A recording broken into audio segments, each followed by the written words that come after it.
He threw her out on the street in the pouring rain, convinced she was nothing but a dead weight dragging down his promising future. He signed the divorce papers with a smirk, while his mother laughed in the background. What neither of them knew was that the woman stumbling away into the cold wasn't just carrying a secret that would change their lives forever. She was carrying 3. And in her pocket, she held a letter that was worth more than their entire existence. By the time they realized what they had thrown away, it would cost them everything to try and get it back. The scent of burnt coffee and industrial-strength lemon cleaner was permanently etched into Cassidy Blaine's pores. It was 11:45 p.m. on a Tuesday, and the neon sign of the Rusty Spoon flickered with a dying buzz that matched exactly how Cassie felt on the inside. Her feet were swollen 2 sizes too big for her worn-out sneakers. She wiped down table 4, her hand trembling slightly. It wasn't just the exhaustion of a double shift. It was a bone-deep weariness that had settled into her marrow over the last 3 years of marriage to Brendan Miller. "You look like you're about to keel over Cass," a gravelly voice grunted from the corner booth. Cassie looked up, forcing a smile for Arthur Pendergast. Arthur was a fixture at the diner. He was 82, wore a coat that looked like it had been chewed on by a wolf, and smelled faintly of old books and peppermint. Most of the other waitresses ignored him because he never ordered more than a $2 coffee and nursed it for 4 hours. But Cassie always made sure his cup was hot and that he had a few packets of crackers. She knew he was lonely. She knew what it felt like to be invisible. "Just a long day, Arthur," Cassie said, pouring him a fresh cup, ignoring the decaf only after 8 p.m. rule the manager tried to enforce. "How's the hip?" "Better than my mood," Arthur grumbled, his watery blue eyes sharpening as he looked at her. "You're pale, girl. Paler than usual. That husband of yours treating you right?" Cassie flinched. It was a microscopic movement, but Arthur saw it. "Brendan is busy. He's got big dreams, you know. The tech startup is really stressing him out." "Dreams don't put food on the table or color in your cheeks," Arthur muttered, reaching into his tattered coat pocket. He pulled out a crumpled $5 bill, likely his food budget for the next 2 days, and slid it under the saucer. "Go home. Put your feet up." Cassie tried to push it back, but he glared at her until she pocketed it. As she walked back to the kitchen, the world suddenly tilted on its axis. The checkered floor rushed up to meet her face.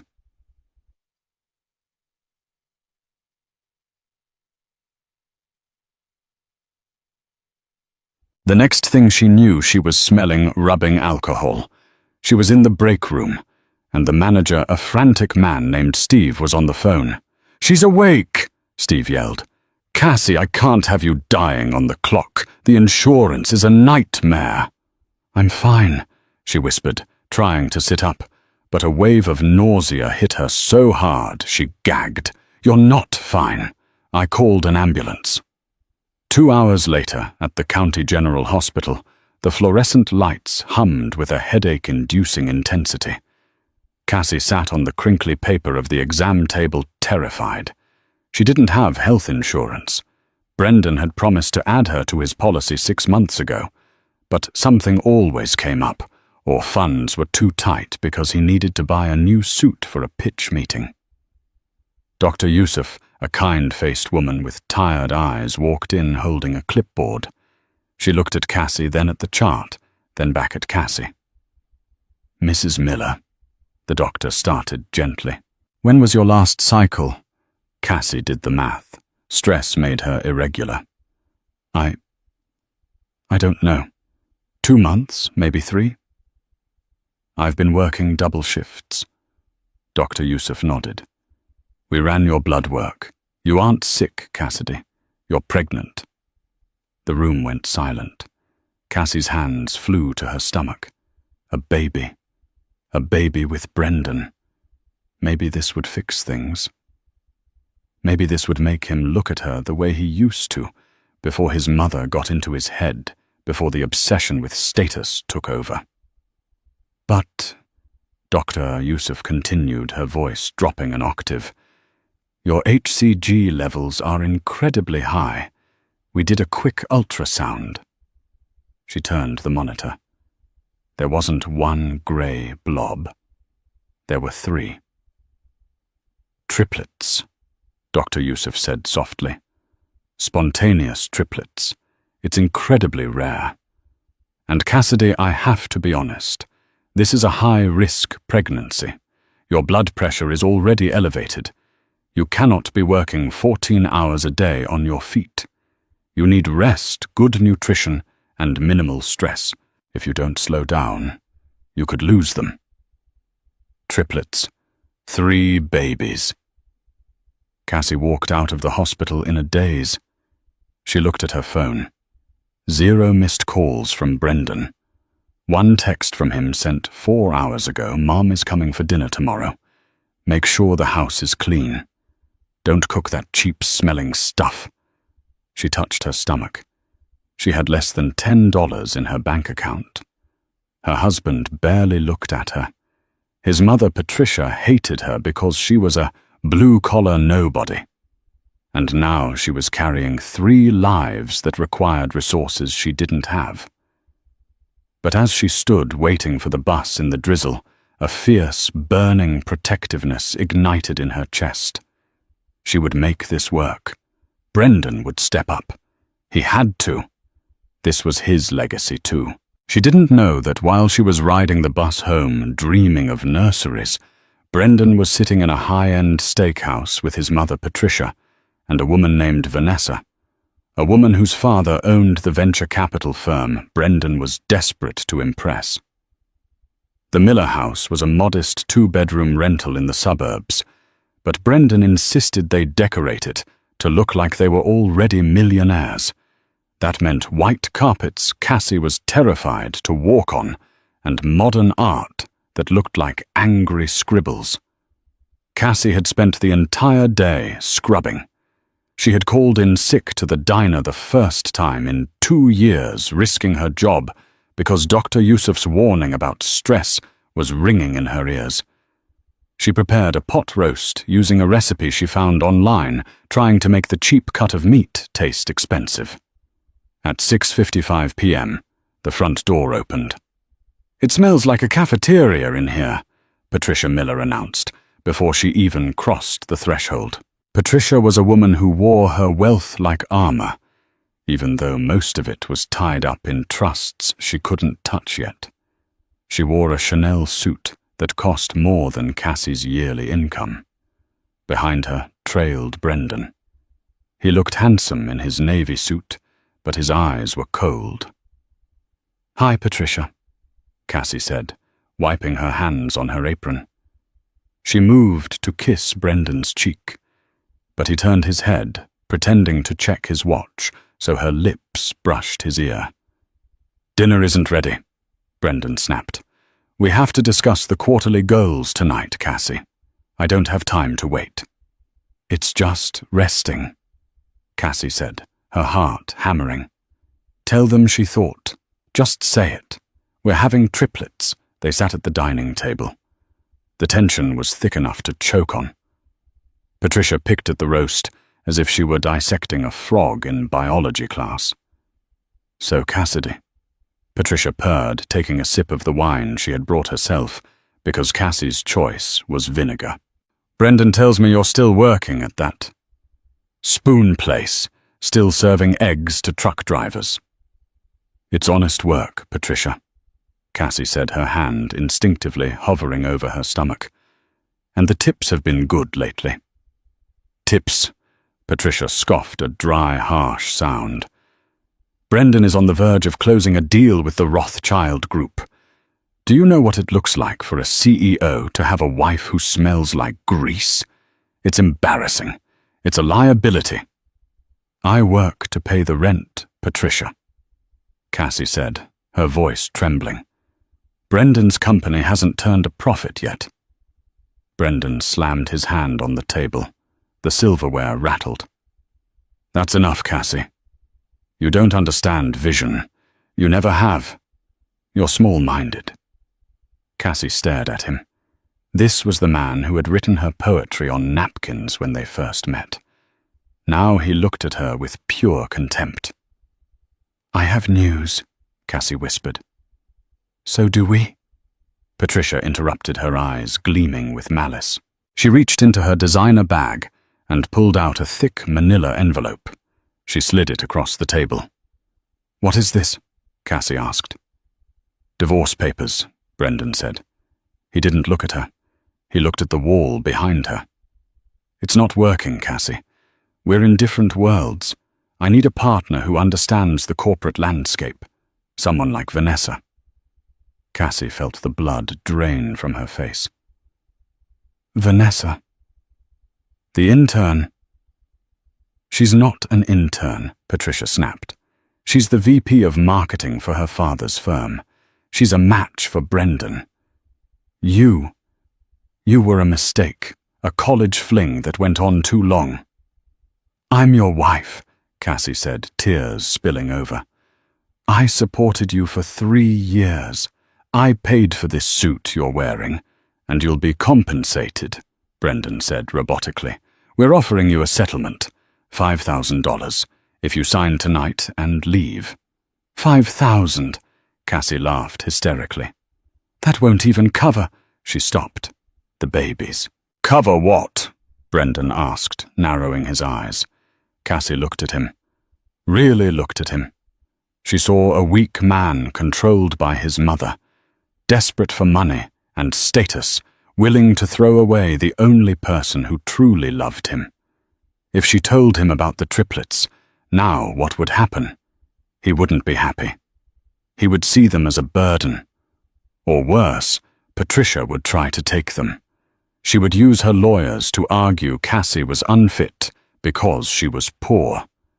They would take her children and raise them to be cold, heartless people like themselves. A sudden icy calm washed over her. No, Cassie said. Excuse me, Patricia hissed. I said no to the money, Cassie said, standing up. She felt dizzy, but she locked her knees. I don't want your $5,000. I don't want anything from you. You have to sign, Brendan demanded. I'll sign, Cassie said, grabbing the pen. She scribbled her name violently. But I'm leaving now, and don't you dare come looking for me. Believe me, Patricia laughed, lighting a slim cigarette. We won't. Cassie went to the bedroom. She packed one suitcase. She took her mother's locket, her comfortable shoes, and the ultrasound picture, which she hid deep inside a sock. As she walked to the front door, rain was lashing against the windows. It was a storm fitting for the wreckage of her life. Where will you go? Brendan asked. For a split second there was a flicker of guilt in his eyes. You don't have anyone? I have myself, Cassie said. She placed a hand on her stomach, unseen under her coat. And that's enough. She opened the door and stepped out into the pouring rain. She walked 3 blocks before her legs gave out. She sat on a bus stop bench, shivering, soaking wet, homeless and pregnant with 3 children. She had hit rock bottom. But fate has a funny way of balancing the scales. The next morning, while Cassie was drying her clothes in a laundromat, trying to figure out how to survive, her phone rang. It wasn't Brendan. It was a lawyer. A man named Mr. Henderson. Mrs. Cassidy Miller, the voice asked. Yes, she croaked. I am the executor of the estate of the late Arthur Pendergast. He passed away last night in his sleep. Cassie gasped, tears fresh in her eyes. Oh, Arthur. I knew him. He was a sweet old man. Yes, the lawyer said. He was also the silent owner of Pendergast Industries and one of the largest real estate portfolios in the state. He left a video will Mrs. Miller, and he left everything to the quote, "only person who ever gave a damn if my coffee was hot." "We need you to come to my office immediately." Cassie dropped the phone. The drama was just beginning. The reception area of Henderson Silverman and Associates was quieter than a library and smelled of beeswax polish and intimidation. It was located on the 45th floor of the city's tallest glass spire, a building Cassie had looked up at 1,000 times, but never imagined entering. She sat on the edge of a Chesterfield sofa that cost more than the house she had just been kicked out of.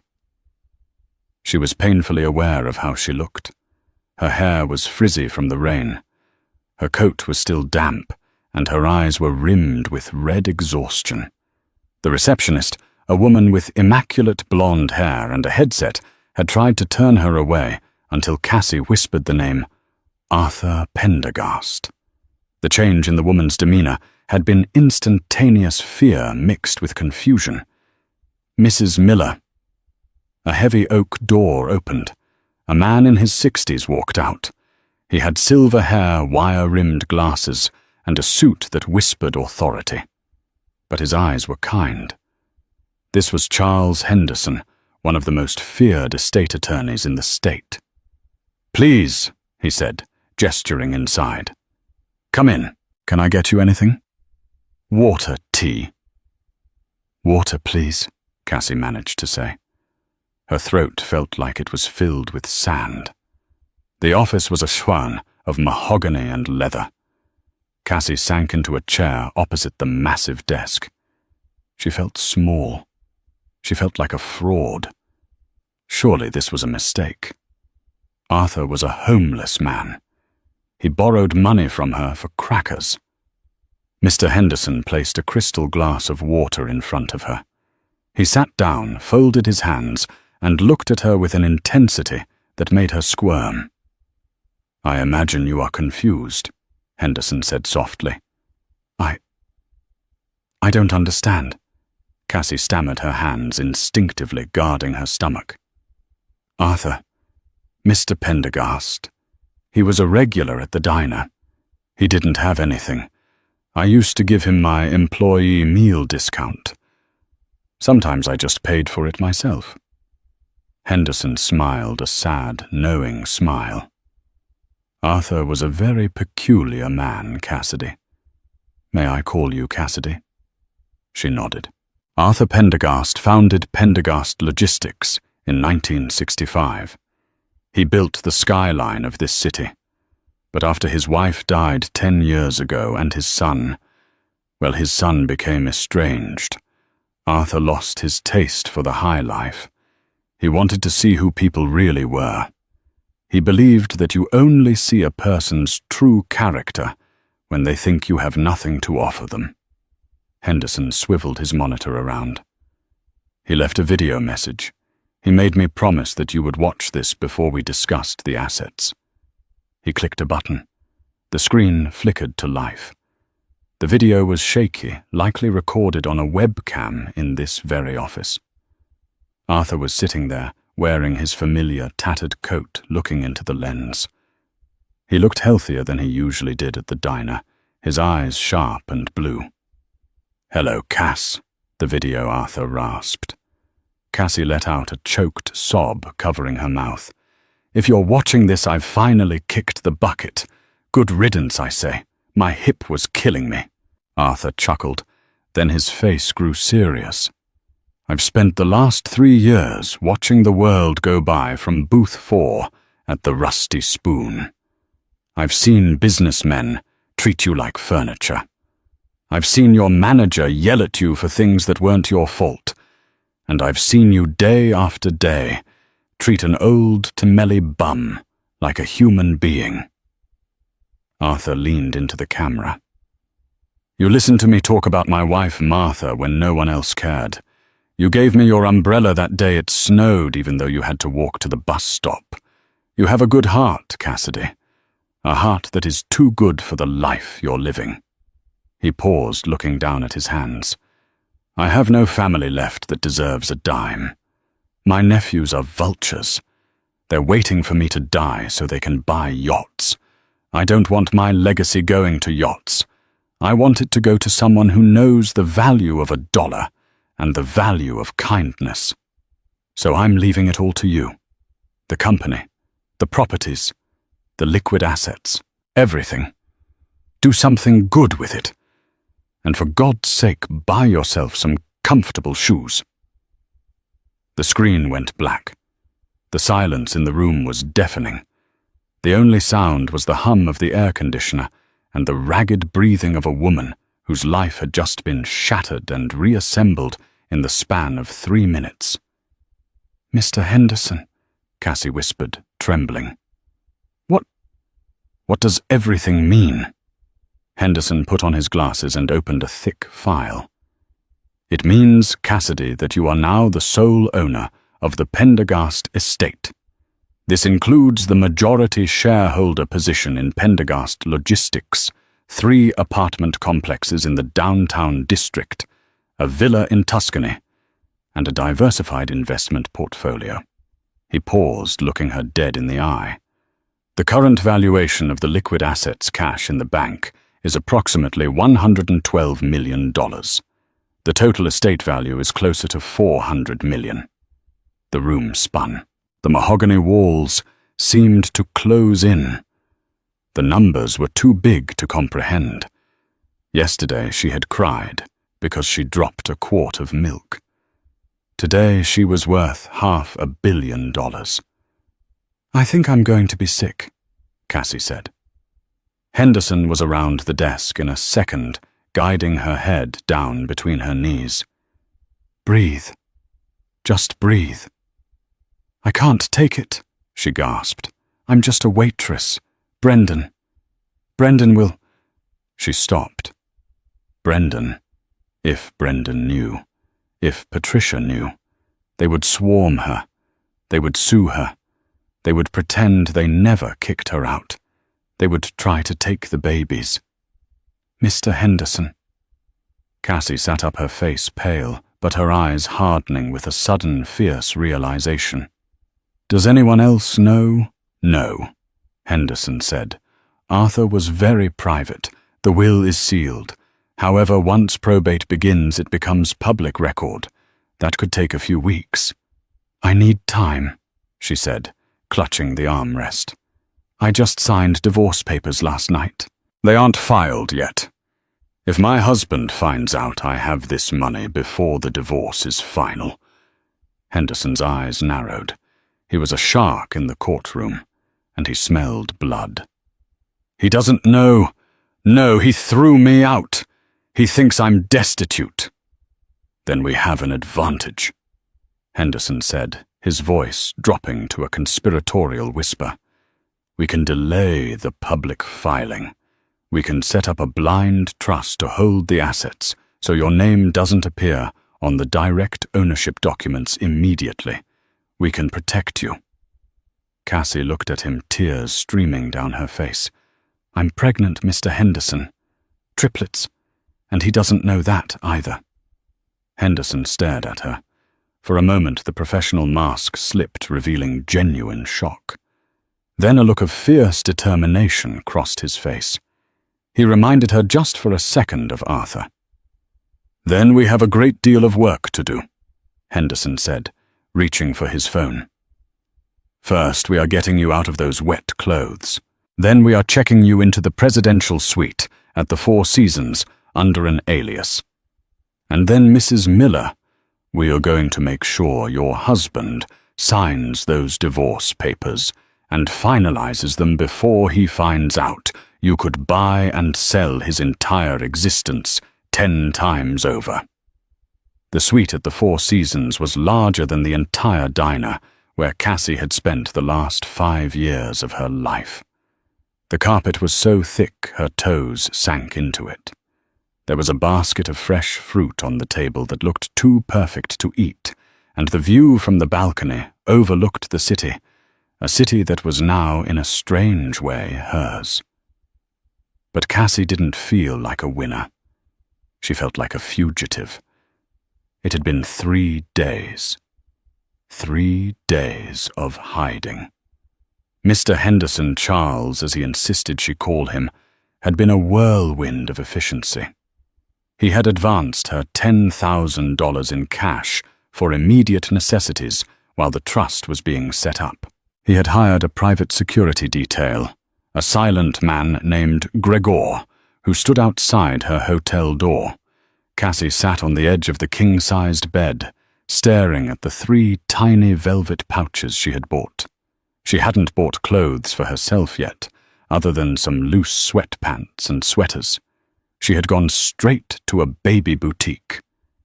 She felt the flutter in her stomach. Or maybe it was just gas. But she imagined it was them. 3. The number still terrified her. Her phone, a new burner prepaid model Charles had given her, buzzed. It was Dr. Aris Caldwell's office. Charles had arranged an appointment with the best high-risk OB-GYN in the state, a doctor who usually had a 6-month waiting list. Mrs. Vance, the receptionist asked, using Cassie's alias. Dr. Caldwell is ready for you. Meanwhile, across town, the atmosphere was very different. Brendan Miller sat in his office, spinning a pen between his fingers. His office was actually a rented co-working space with a glass wall, but he told everyone it was his headquarters. He felt light, unburdened. Getting rid of Cassie had been like cutting off a gangrenous limb. She was a sweet girl, sure, but she was an anchor. She didn't understand the hustle. She didn't understand that appearance was everything. "You look like the cat who ate the canary," Patricia said, walking in without knocking. She tossed a copy of Vogue on his desk. "I feel good, Mom," Brendan said, leaning back. "Vanessa and I are going to the gala at the Art Museum tonight. She got us VIP tickets. The Rothschild partners will be there." "Good." Patricia nodded, inspecting the dust on his bookshelf with a critical eye. "And the waitress, has she come crawling back, begging for money?" "Not a peep." Brendan smirked. She took her pride and left, probably sleeping on her sister's couch in Ohio by now. "I told my lawyer to expedite the filing. I want the decree absolute within 30 days. I don't want any baggage when the Rothschild deal closes." "Smart," Patricia said, "though make sure she doesn't try to claim alimony later. If she finds out you're about to land a multi-million-dollar contract." "She won't." Brendan waved his hand dismissively. "Cassie doesn't read the financial news. She reads romance novels. She has no idea what my company is actually worth." "Which is currently nothing," Patricia reminded him sharply. "Until you sign Rothschild, you are running on fumes, Brendan. My trust fund can only cover your lifestyle for another 2 months. Brendan's jaw tightened. He hated when his mother reminded him of his dependency. "It's a done deal, Mom. Vanessa's father loves me. We're just waiting on one final vendor contract. We need a new logistics partner for the supply chain. Rothschild insists on using a Tier 1 provider. So find one." "I'm trying," Brendan said, frustration leaking into his voice. "But the only Tier 1 provider with the capacity we need is Pendergast Logistics, and their CEO has been unreachable for weeks. Rumor has it the old owner died, and the board is in chaos." "We'll figure it out," Patricia snapped. "You didn't divorce the dead weight just to fail now."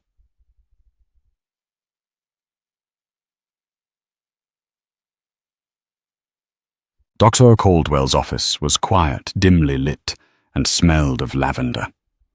Dr. Caldwell was a stern woman with sharp features, but her hands were gentle as she moved the ultrasound wand over Cassie's belly. The monitor was huge, high definition, and there they were, 3 distinct wriggling shapes. Well, Mrs. Vance, Dr. Caldwell said, her voice serious. They are active.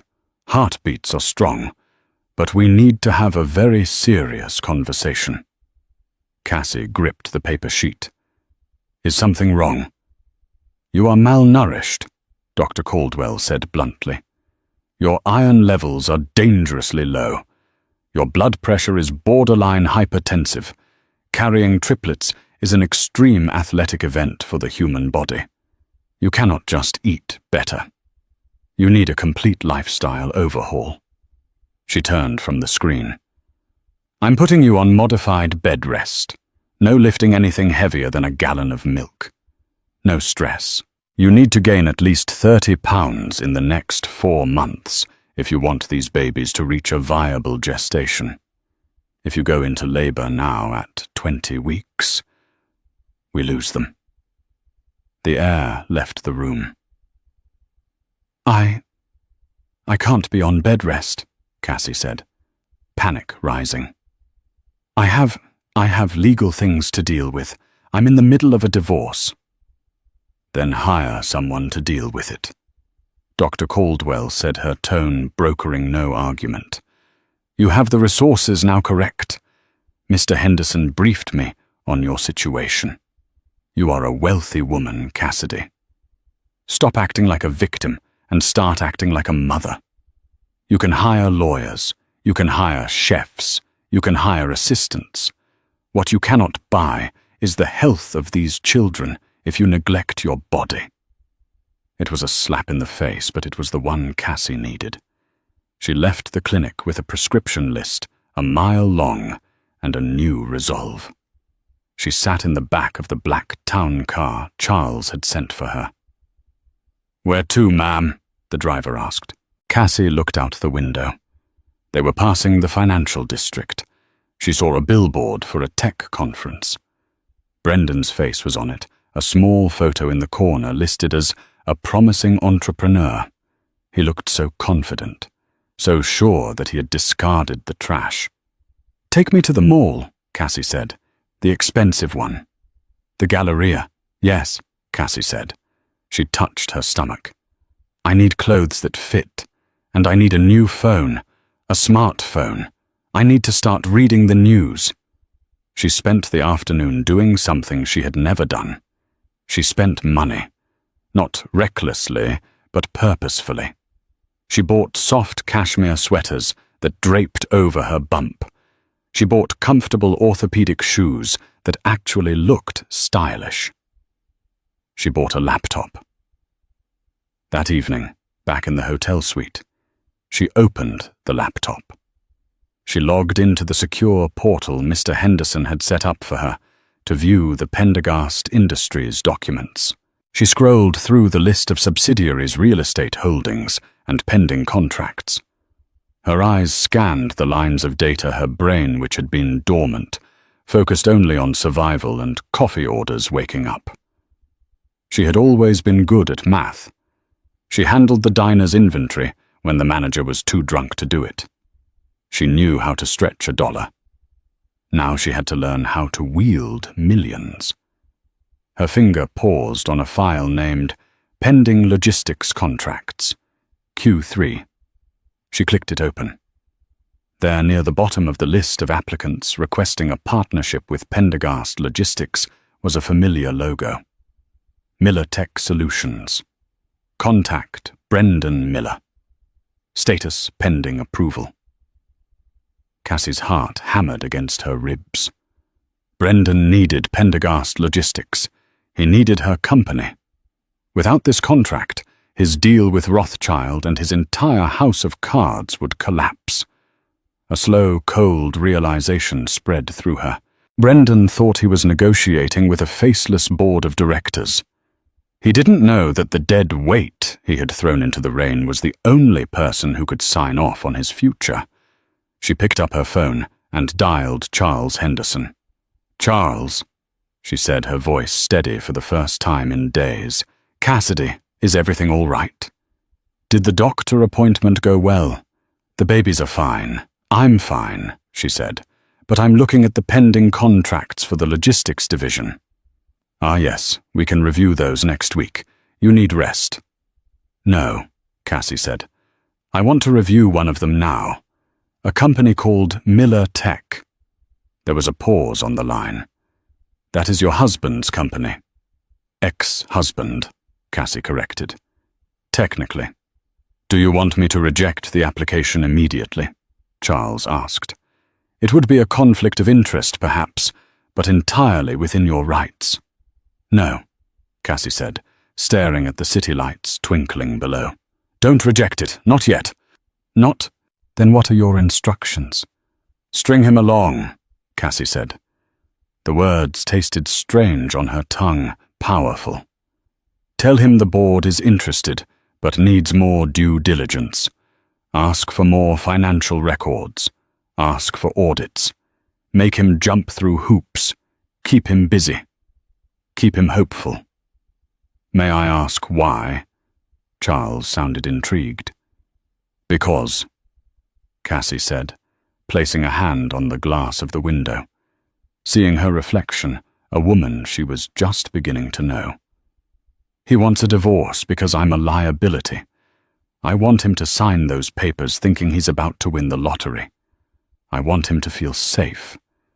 And when the ink is dry, then we reject the contract. That is incredibly Machiavellian, Cassidy, Charles said, and she could hear the smile in his voice. Arthur would have loved it. I'm learning, Cassie whispered. I'm learning. She hung up the phone. She wasn't just a waitress anymore. She was the CEO of his destruction. But first she had to survive the pregnancy. She had to keep the secret for 30 more days. And she had to make sure Patricia didn't find out she was still in the city. Just then a news alert popped up on her new laptop. Socialite Vanessa Thorne announces engagement to tech entrepreneur Brendan Miller at charity gala. They hadn't even been divorced for a week. He was engaged. Cassie looked at the photo. Vanessa was blonde, tall, and wearing a ring that cost more than Cassie's life earnings. Brendan was beaming his arm around her waist. Tears pricked Cassie's eyes, but they didn't fall. Instead, she zoomed in on the photo. In the background, slightly out of focus, she saw a woman staring at Brendan with a look of pure, unadulterated suspicion. It wasn't Patricia. It was a woman Cassie recognized from the diner. A woman who used to come in with Arthur sometimes. A woman who, if Cassie remembered correctly, was a gossip columnist for the City Chronicle. If that woman recognized Brendan, and if she dug into his past, the secret of the triplets might not be safe for long. The clock was ticking. Time in the penthouse moved differently than it did in the diner. There were no clattering plates or yelling cooks, no frantic lunch rushes. There was only the silent, terrifying expansion of Cassie's own body and the mounting pressure of the secrets she kept. 2 weeks had passed since the scan.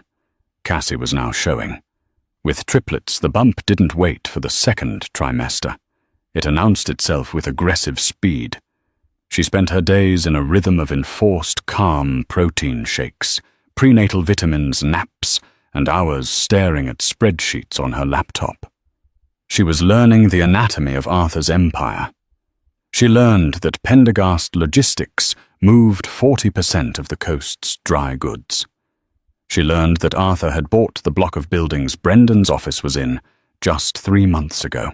She learned that she, the woman who used to tape her sneakers together, was effectively her ex-husband's landlord. But the isolation was gnawing at her. "You have a visitor," Charles Henderson announced one rainy Tuesday. He stood in the doorway of the suite looking grim. Cassie sat up, pulling a heavy cashmere blanket over her stomach. Panic flared in her chest. "Who, Brendan?" "No, not him," Charles said. "A woman named Betty. She claims to know you. She's been hounding my office saying she saw you enter the building 2 weeks ago and hasn't seen you leave. She says she won't publish her column until she speaks to you." Cassie exhaled, rubbing her temples. Betty, the gossip columnist for the City Chronicle. She was a regular at the Rusty Spoon, a woman who tipped in advice rather than money. "Let her in," Cassie said softly. "Cassidy, that is a risk. She's press," Charles warned. "If we send her away, she'll dig. If I talk to her, maybe I can control the narrative." "Please, Charles." 10 minutes later, Betty walked in. She looked out of place in the luxury suite, shaking her wet umbrella on the marble foyer. She wore a trench coat and looked at Cassie with sharp, intelligent eyes. "Well," Betty said, looking around the room before her eyes landed on Cassie on the sofa. "You definitely aren't serving coffee anymore, kid." "Hello, Betty," Cassie said. Betty walked closer, her eyes dropping immediately to the blanket covering Cassie's midsection. She didn't say anything about it, but the flicker in her eyes said she knew. She sat in the armchair opposite Cassie. "Arthur Pendergast," Betty said. "I ran the obituary yesterday. No next of kin listed. And then I see his favorite waitress checking into the Four Seasons with his personal attorney. People talk, Cassie, but I didn't think the story was this big." "What are you going to write?" Cassie asked, her hand tightening on the blanket. "That depends," Betty said, leaning back. "I could write that the poor waitress seduced the senile billionaire. That's the headline that sells papers." Cassie flinched. "That's not true. You knew him. You knew Arthur." "I did." Betty softened slightly. "I also know Brendan. I saw the engagement announcement. Tacky. Less than a week after kicking you out. The man has the moral backbone of a chocolate eclair." Betty leaned forward, her voice dropping. "Here's the deal, Cassie. I hate bullies, and I hate that mother of his, Patricia. She treated me like dirt at a fundraiser once. If you're planning what I think you're planning, if you're holding a royal flush while they think you're bluffing, I want the exclusive when the cards are on the table." Cassie looked at Betty. She saw a potential ally, someone who could weaponize the truth when the time was right. "I'm pregnant, Betty," Cassie whispered. "Triplets." Betty's eyes widened, then a slow, shark-like grin spread across her face. "Oh, honey, that's not a news story. That's a Greek tragedy for Brendan Miller. Does he know? No, and he can't know until the divorce is final. He's trying to rush it." "Then I'm your vault," Betty said, pretending to zip her lips. "I won't print a word. In fact, I'll help you. You need a distraction. I can write a puff piece about Brendan's new fiancée, how perfect her life is. Make them feel safe. Make them feel arrogant. Nothing makes a man sign a stupid contract faster than thinking he's untouchable. You do that for the look on Patricia's face when she realizes she lost the Pendergast heir." Betty stood up. "I'd do it for free." Meanwhile, the pressure on Brendan was reaching a boiling point. In his glass-walled office, Brendan was sweating. The audit from Pendergast Logistics was grueling.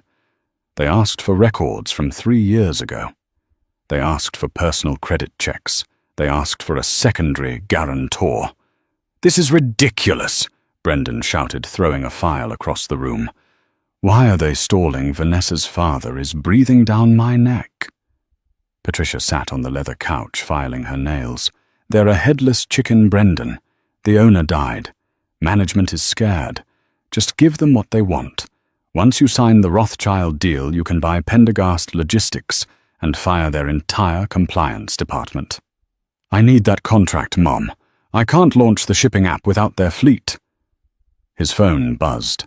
It was his lawyer. "Brendan," the lawyer said, "we have a problem with the divorce." "What now?" Brendan snapped.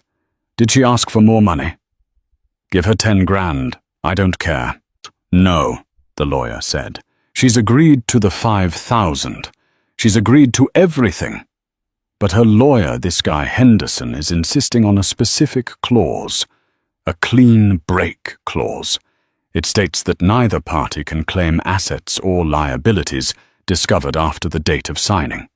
Mutual waiver of all future claims. So that protects me, Brendan said. It means she can't come after my future billions. Technically, yes, but they are insisting on signing it in person, tomorrow. Henderson says his client wants closure before she leaves the state. I don't have time for a crying session, Brendan groaned. Do it, Brendan, Patricia ordered from the couch. Look her in the eye. Make sure she's really leaving. I don't want her popping up in 6 months claiming she's pregnant or something ridiculous to trap you. Brendan froze. He hadn't thought of that. He and Cassie hadn't been careful the last few months before the split. Fine, Brendan said into the phone. Set it up. Tomorrow at noon. My office. I want this done. The morning of the signing, the sky was a bruised purple, heavy with a storm that refused to break. Cassie woke up with a backache that radiated down her legs. She stood in front of the full-length mirror in the suite. At 16 weeks with triplets, there was no hiding it if she wore her usual clothes. Her belly was a firm, undeniable curve. We have the wardrobe ready, Charles said, entering with a garment bag. He pulled out a heavy, oversized trench coat and a thick, chunky infinity scarf. It's a cold day. It won't look suspicious. Underneath wear the loose tunic. If you sit the table, we'll hide the rest. But you must not stand up while he is in the room.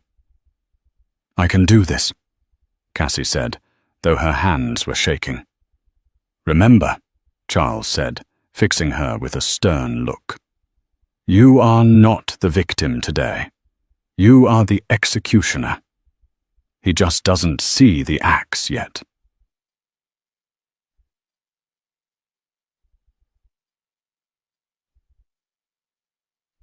The drive to Brendan's office was a blur.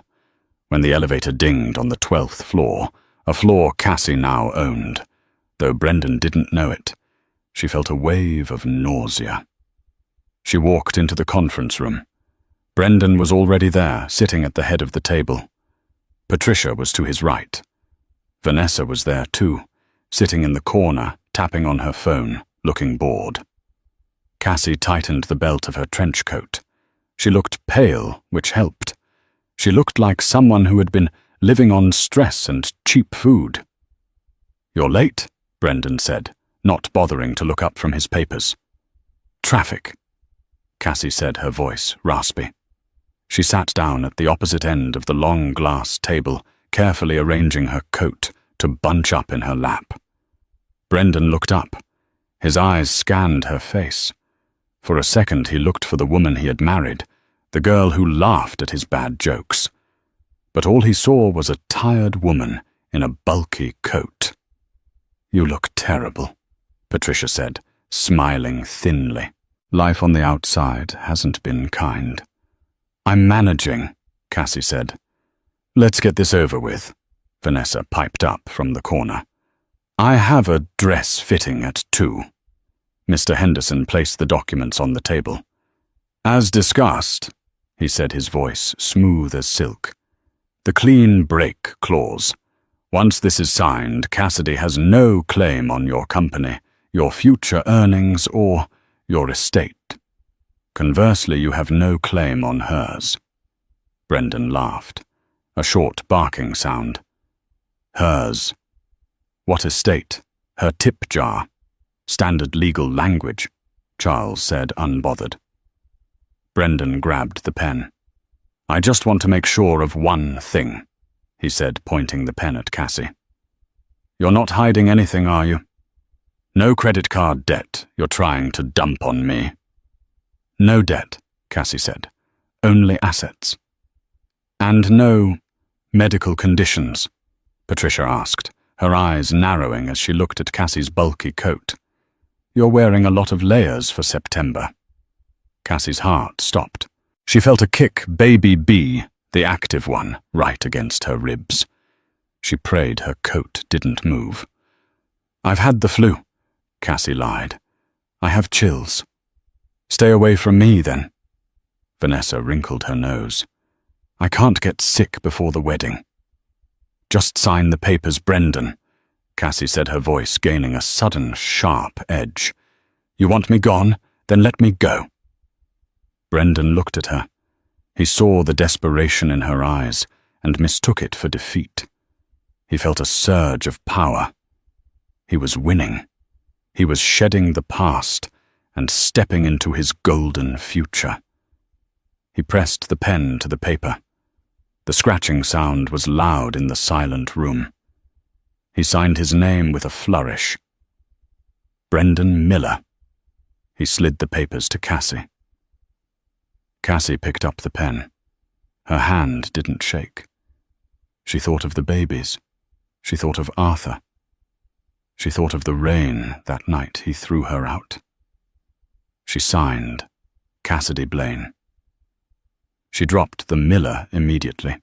"Done," Charles said, snapping the folder shut and pulling it away before Brendan could change his mind. "The divorce is final immediately upon filing this afternoon." "Good riddance," Brendan said, standing up and buttoning his jacket. "Vanessa, let's go. We're celebrating." "Wait," Cassie said. Brendan paused, looking back. "What you want a hug, goodbye." Cassie remained seated, her hands resting protectively on her stomach under the table. "I just wanted to wish you luck, Brendan, with the Rothschild deal and the Pendergast contract." Brendan sneered. "I don't need luck, Cassie. I have vision, something you never had." He walked out, Patricia and Vanessa trailing behind him like a royal procession. The door clicked shut. The silence in the room was heavy. "Is it done?" Cassie asked, her voice trembling. "It is done," Charles said. "You are legally single, and your assets are entirely yours." Cassie let out a long, shuddering breath. She stood up. As she did, the coat fell open, revealing the distinct, undeniable bump of her pregnancy. Charles looked at her with a proud smile. "Shall we make the call now, Miss Blaine?" "No," Cassie said, walking to the window to watch Brendan down on the street, getting into his leased Porsche. "Let him have his celebration lunch. Let him toast to his freedom." She pulled out her phone. "Send the rejection letter to his office at 4:55 p.m. today," Cassie commanded. "Right before the close of business. Tell him Pendergast Logistics has decided to go in a different strategic direction. And Charles, yes, make sure the letter is signed by the new CEO." "And who shall I list as the CEO?" Charles asked, though he knew the answer. Cassie smiled a cold, dangerous smile that never would have appeared on the face of the waitress at the Rusty Spoon. "Cassidy Blaine." At 4:50 p.m., the champagne cork popped at Le Jardin, the city's most exclusive rooftop bar. Brendan held the crystal flute high, the bubbles catching the late afternoon sun. "To the future," he announced, clinking glasses with Vanessa and Patricia. "And to shedding the past." "To the Rothschild deal," Patricia corrected, taking a sip. "Have they sent the final countersignature yet?" "Any minute now," Brendan said, checking his watch. "Once they see we have the Pendergast Logistics contract locked in the funds transfer tomorrow, we're going to be richer than Godmom." At 4:55 p.m., his phone vibrated against the marble table. "That's it." Brendan grinned, picking up the device. "Showtime." He opened the email. The subject line read, "Final decision regarding Miller Tech Partnership application." He scanned the first few lines, his smile faltering. He frowned. He read it again, his face draining of all color until he looked like a wax figure. "Brendan," Vanessa asked, pausing with her drink halfway to her lips. "What is it? Did they ask for more equity?" Brendan didn't answer. He couldn't breathe. His lungs felt like they had filled with concrete. He dropped the phone onto the table. It slid across the marble, stopping right in front of Patricia. Patricia looked down. She read the email aloud, her voice trembling with confusion. "Dear Mr. Miller, after a thorough review of your financials and character assessment, Pendergast Logistics has decided to decline your request for partnership. Furthermore, we are terminating the lease on your headquarters effective in 30 days due to a clause regarding ethical conduct." "Terminating the lease," Patricia screeched. "They own the building." "Who sent this?" She scrolled to the bottom. Her eyes bulged. She gasped a sound like a dying engine. "Sincerely, Cassidy Blaine, CEO and majority shareholder, Pendergast Industries." "Cassie," Brendan whispered, his voice cracking. "That's impossible. She's a waitress."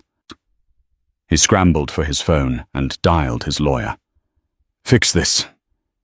It's a mistake. She hacked the system." But it wasn't his lawyer who answered. He had dialed Charles Henderson by mistake. "Mr. Miller." Charles's voice was cool, detached, and terrifyingly final. "Henderson." "What is this joke?" Brendan screamed, causing the other patrons to stare. "Why is my ex-wife's name on this rejection letter?" "Because she owns the company, Brendan," Charles said. "Arthur Pendergast left her everything. Everything you needed to save your business, she now controls." "But the divorce," Brendan stammered. "The clean break clause." "Protects her from you," Charles interrupted. "You signed away any claim to her assets this morning. You walked away from a $400 million fortune because you didn't want to pay a $5,000 settlement." Brendan fell back into his chair. The world was spinning.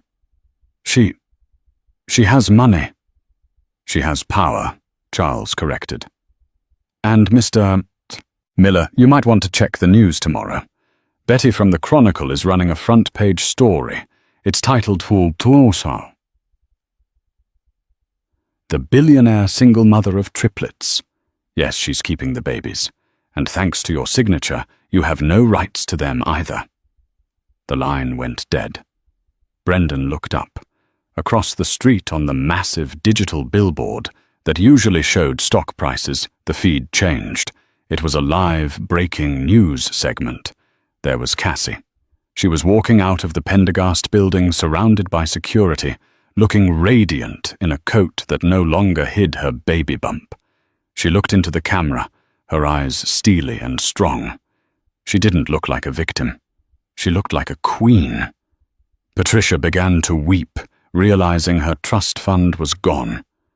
Vanessa stood up, took the engagement ring off her finger, dropped it into Brendan's champagne glass, and walked away without a word. Brendan sat alone in the rain that had just begun to fall, realizing that the woman he had thrown out into the cold had taken the sunshine with her, leaving him in the dark forever. And that is the story of Cassidy Blaine. It serves as a brutal reminder that you never truly know who someone is or who they will become based on their current circumstances. Brendan and Patricia were so blinded by their obsession with status and appearance that they threw away a diamond because it was wrapped in a dirty apron. In the end, Cassie didn't just inherit a fortune. She inherited her self-worth. She realized that her value wasn't determined by a husband who didn't love her, but by the kindness she showed to a stranger when she had nothing. Brendan lost his company, his wife and his children in a single afternoon, proving that the greed you hold on to is often the very thing that slips through your fingers. Wow, What a roller coaster. I honestly got chills when Brendan realized who signed that letter. What do you think? Did Brendan deserve that ending, or was it too harsh? And what would you do if you found out your ex became a billionaire the day after you signed the divorce papers? Let me know your thoughts in the comments below. If you enjoyed this story of karma and redemption, please hit that like button. It really helps the channel, and don't forget to subscribe and ring the notification bell so you never miss a new story. Thanks for watching, and I'll see you in the next one.